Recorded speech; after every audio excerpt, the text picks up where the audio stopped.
తెలంగాణ ప్రభుత్వ ఉద్యోగులు కీలక నిర్ణయం తీసుకున్నారు.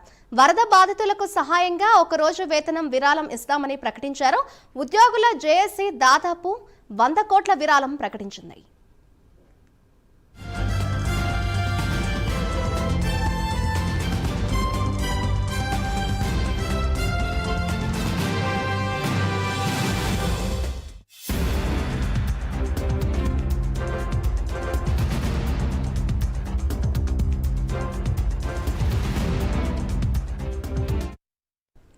తెలంగాణ ప్రభుత్వ ఉద్యోగులు కీలక నిర్ణయం తీసుకున్నారు. దానికి సంబంధించిన బ్రేకింగ్ న్యూస్ చూస్తున్నాం. వరద బాధితులకు సహాయంగా ఒక రోజు వేతనాన్ని విరాళం ఇస్తామని ప్రకటించారు. ఉద్యోగుల జేఏసీ దాదాపు 100 కోట్ల రూపాయల విరాళం ప్రకటించింది. ఇదే అంశంపై మరింత సమాచారాన్ని మా ప్రతినిధి చందు అందిస్తారు. చందు,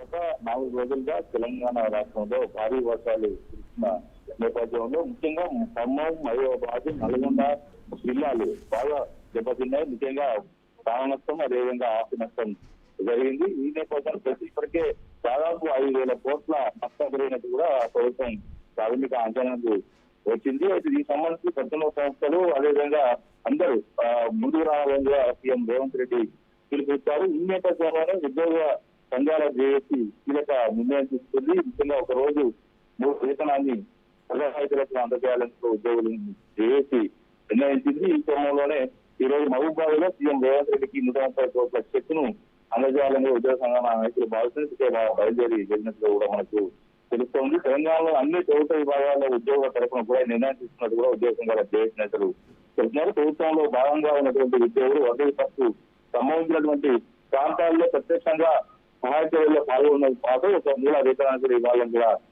నిర్ణయించారు. ఈ రోజు సీఎం రేవంత్ రెడ్డికి చెప్పేది ఇవ్వబోతున్నారు. ఎందుకంటే రాష్ట్రంలో జరిగిన విపత్తు మామూలుగా లేదు. ఇక్కడ దాదాపుగా అటు 3 జిల్లాల్లో మాత్రం చాలా పెద్ద ఎత్తున నష్టం అయితే వాటికి రోడ్లు దెబ్బతున్నాయి, పంటలు దెబ్బతున్నాయి. వేలాది ఎకరాల్లో పంట నష్టం జరిగింది, రోడ్లు కొట్టుకుపోయాయి, చాలా మంది ప్రాణ నష్టం కూడా జరిగింది. ఈ నేపథ్యంలో ప్రభుత్వం అయితే ఇప్పటికీ చనిపోయిన వాళ్లకు 5 లక్షల ఆర్థిక సహాయం అందించాలని నిర్ణయిస్తుంది. అదేవిధంగా ఫస్ట్ సంపదకు మంచి 50,000 ఇవ్వాలని నిర్ణయిస్తుంది.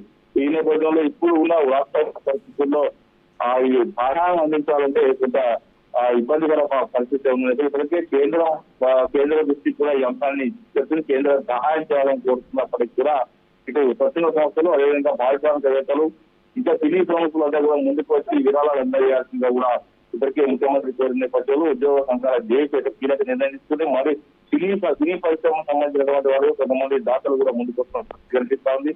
జూనియర్ ఎన్టీఆర్ కొద్దిసేపు క్రితమే 50 లక్షల విరాళాన్ని ఇస్తున్నట్టు కూడా ఆయన ప్రకటించారు. అదేవిధంగా సినీ నటుడు విశ్వక్సేన్ కూడా తెలంగాణ రాష్ట్ర ప్రభుత్వానికి 5 లక్షల విరాళాలు ఇస్తున్నట్టు చెప్పారు. మొత్తంగా చూసినట్టయితే మొత్తగా విరాళాలు అయితే ప్రారంభమయ్యాయి. ఈ నేపథ్యంలో ఉద్యోగుల జేఏసీ కూడా కీలక నిర్ణయం తీసుకుంది.